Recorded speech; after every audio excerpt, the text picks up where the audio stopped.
السلام علیکم ورحمۃ اللہ وبرکاتہ۔ امید ہے کہ آپ اللہ کے فضل و کرم سے ٹھیک ہوں گے۔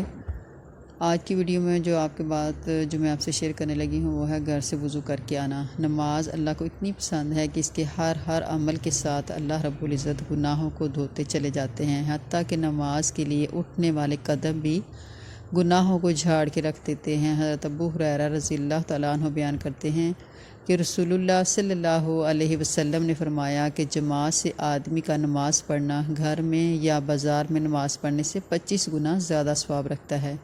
اس کی وجہ یہ ہے کہ آدمی جب اچھی طرح وضو کر کے مسجد کے لیے نکلتا ہے اور صرف نماز ہی کی نیت سے نکلتا ہے تو جو قدم اٹھاتا ہے ہر قدم پر اس کا ایک درجہ بلند ہوتا جاتا ہے اور ایک گناہ معاف ہو جاتا ہے۔ پھر وہ مسجد جانے کے لیے اگر وہ مسجد جا کر نماز پڑھتا ہے اور جب تک اپنی نماز کی جگہ میں رہتا ہے فرشتے اس کے لیے دعا کرتے رہتے ہیں، اے اللہ اس پر اپنی رحمت اتار، اس پر رحم کر، اور تم میں جب تک کوئی نماز کا انتظار کرتا ہے تو گویا وہ نماز ہی میں ہے۔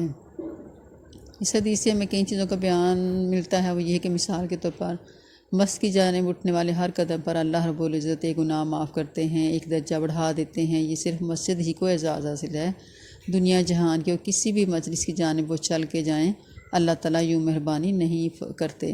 یہ مسجد ہی کی فضیلت ہے کہ جب بندہ اس جانب گھر سے وضو کر کے چلتا ہے تو اللہ کی نظر رحمت میں ہوتا ہے اور رحمت کے چھینٹے اس پر برس رہے ہوتے ہیں۔ ہاں، گھر سے وضو کر کے نماز کی نیت سے مسجد میں جانا اللہ کے لطف و کرم اور برکات کے حصول کا ذریعہ ہے۔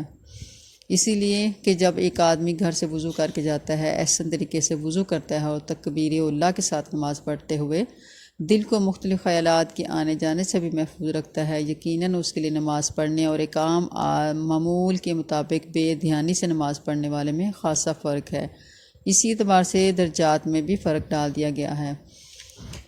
یہ نماز پڑھنے کے بعد جب بندہ اپنی جگہ پر بیٹھ کر جتنی دیر تک ذکر اذکار میں مشغول رہتا ہے، اللہ کے نورانی فرشتے اس کے لیے رحمت اور بخشش کی دعائیں کرتے رہتے ہیں۔ اس لیے کوشش کریں کہ جب بھی گھر سے نکلیں وضو کر کے نکلیں تاکہ آپ اللہ کی رحمتوں کے سائے کے نیچے رہیں۔ کوشش کریں کہ جو بات آپ کو معلوم ہوتی ہے وہ دوسروں کے ساتھ بھی زیادہ سے زیادہ شیئر کریں اور اس کار خیر میں اپنا حصہ ڈالیں۔ السلام علیکم ورحمۃ اللہ وبرکاتہ۔